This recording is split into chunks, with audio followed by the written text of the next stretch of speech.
بسم الله الرحمن الرحیم.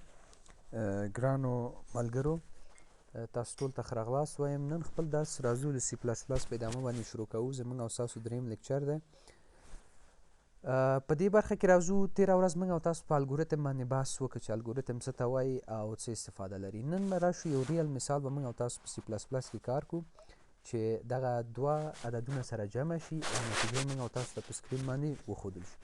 د دې کار د کولو لپاره تاسو ډیف سی پلس پلس ته ضرورت لرئ. ډیف سی پلس پلس یو IDE ده، انټیګریټډ ډیولپمنټ انوایرمنټ، یا هغه سافټویر دی چې په دې کې تاسو د سی پلس پلس ژبه ایمپلیمنت کولی شئ. دیف سی پلس پلس یک IDE است، یک محیط کاری است که شما میتونید در آن زبان سی پلس پلس تطبیق بسازید. پس فعلا ما ساینتکس زبان سی پلس پلس نوشته میکنم، شما ورخطا نشین. انشالله این استپ بای استپ، مرحله به مرحله ما شما کار میکنید. اما صرف برای فعلا من میگم که شما یک مثال زنده از این پروگرام ببینید. نوشته IO stream hash include IO stream و بعد از اون name using name space std و بعد از اون مین کلاس خود چی میکنیم؟ آغاز میکنیم. بعد از اون بریسز را باز کرده و در داخل بادی سی پلس پلس ما شما کد خود نوشته میکنیم. ما شما گفتیم integer a و سیمیکالن و integer b، دو عدد گرفتیم و وریبل سیوم باید چی باشه؟ توتال باشه. به خاطر از اینکه ما شما در این مجموعه از دو عدد چی میکنیم؟ ذخیره میکنیم.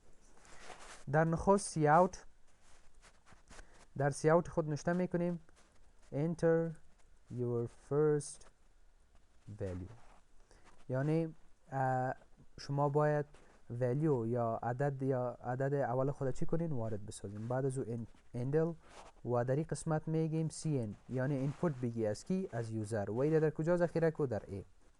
خب بعد از او ما داریم سی اوت، یک مسیج دیگه بر روی اسکرین میدیم enter your second value، یعنی قیمت دومی خود چی کنین؟ وارد بسازیم. بعد از او هم اندل و سیمیکالن و سین دومی رو در کجا میگیریم؟ میگیم سی اوت بیگ از یوزر و در کدام وریبل اضافه کو؟ در وریبل بی. خب بعد از او یک سی اوت دیگه میگیریم، در سی اوت میگیم your total is equal to،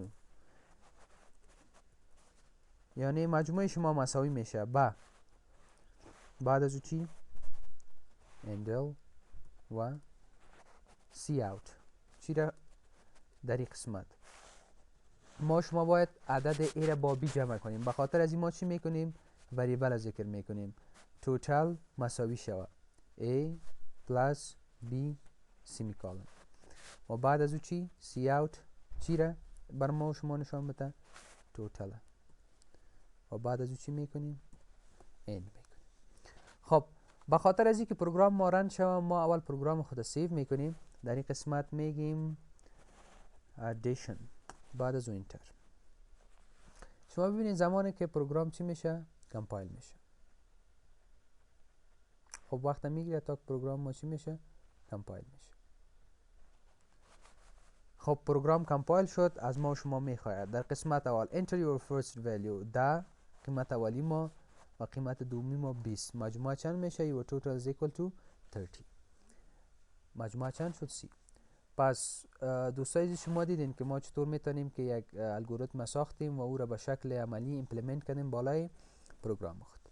خب موضوع دیگری که ما بالاش بحث میکنیم عبارت از فلوچارت است. میایم بالای زی گپ میزنیم که فلوچارت چی است و از او چی استفاده صورت میگیره.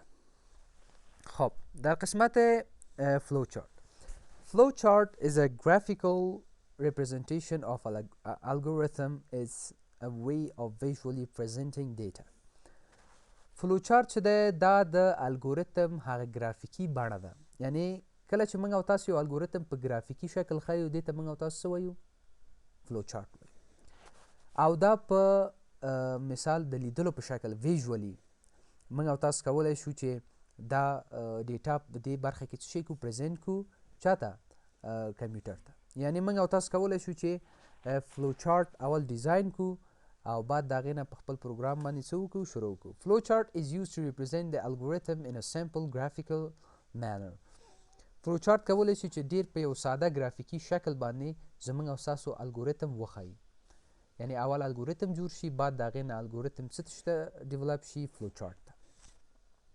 Programs can be reviewed and debugged easily.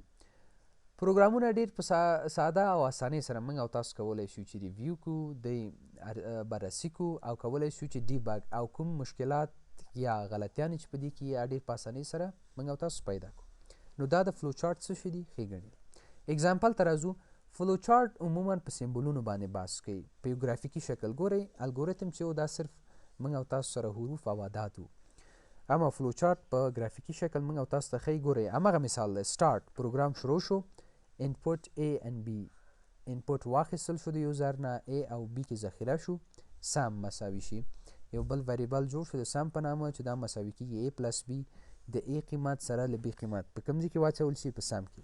او وروسته ډسپلی سم موږ او تاسو ته په صفحه باندې څه شی وښودل شي، د دې مجموعه وښودل شي، د دې جمع وښودل شي او وروسته زموږ او ستاسو پروګرام څه شي اینډ شي. نو دغه و چې فلو چارت یو څه په که چیرې موږ او تاسو ووایو چې د ایزي انډرسټینډینګ دپاره څه کېږي استفاده کېږي. مثال په راحتۍ او اسانۍ سره موږ او تاسو کولی شو چې د پروګرام هغه سټرکچر باندې څه شو ځان پوه کړو. اما که چیرې زموږ او ستاسو پروګرامونه کمپلیکس کېږي مغلق کېږي هغې دپاره بیا فلو چارت جوړول ډېر یو سخت کار دی. نو په هغې پروګرامونو کې بیا معمولا د الګوریتم نه استفاده کېږي ځکه چې الګوریتم وخت هم کم نیسي او ډېر په سادګۍ سره موږ او تاسو کولی شو د هغې نه استفاده وکړو. ډیره مننه دوستانو. هیله ده چې یو څه مو زده شوي وي. د پروګرام د زموږ د یوټیوب چینل سبسکرایب او لایک مو له یاده ونه وځي. مننه.